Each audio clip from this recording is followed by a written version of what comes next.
Wiggins, and this is the Groundworks Ministries podcast. Now, today we're reading from the book of the Revelation, chapter 6. Let's focus on verses 3 and 4. When he opened the second seal, I heard the second living creature say, "Come." Then another horse went out, a fiery red one, and its horseman was empowered to take peace from the earth, so that people would slaughter one another.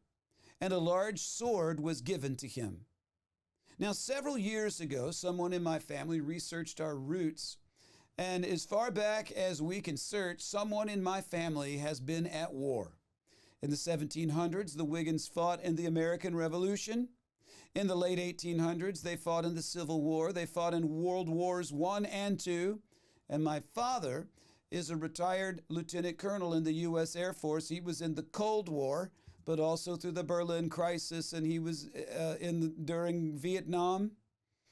So these days, the world is at war again.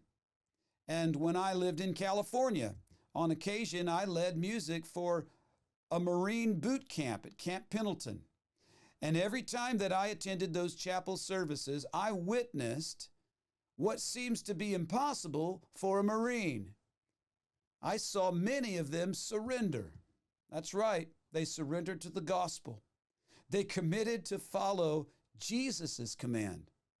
And a growing number of religious scholars believe that these are the last days.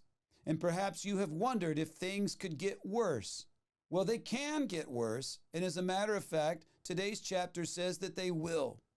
The Bible speaks of a time that is coming when the Lord will command that peace will be taken from the earth. Peace won't be momentarily suspended or diminished to only reside in remote communities. No, peace itself will be completely taken away. People will slaughter each other. This is not the kind of slaughter that pits political opponents. It is that kind of desperate mayhem, the likes of which we caught just a glimpse of in post-Hurricane Katrina. In New Orleans or in Syria, in Lebanon, after they fell in 2024. After the rapture of the church, the Lord will withdraw his spirit from the earth. And all mankind will be so completely and selfishly unrestrained that they lose control. As bad as modern Islamic terrorism may seem, God's spirit still restrains evil from mankind for the most part. And this present world is comprised of mostly simple, hardworking people who just want to earn a living and raise a family and live in peace.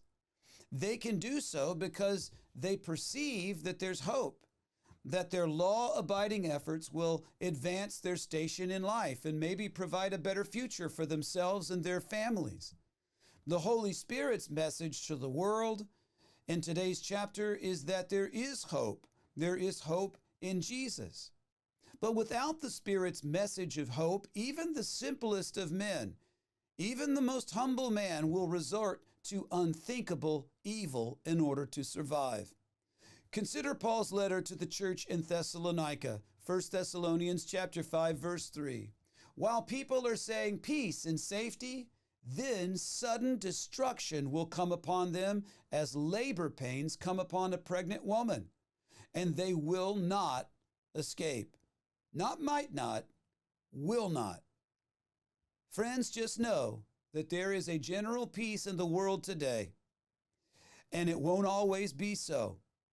There is no true shalom. There is no peace apart from the grace and mercy of God through a saving relationship with the Messiah, Jesus. I'm Steve Wiggins, and this is the Groundworks Ministries podcast. Now, Groundworks Ministries operates entirely through financial donations from faithful people like you. And yes, we need your monthly support. Donating is secure and it's easy at our website, groundworksministries.com. You know another way to help? Tell people about Groundworks Ministries. That's right, you can share these podcasts with friends and family and on your social media. And of course, you can always direct folks to our website, groundworksministries.com.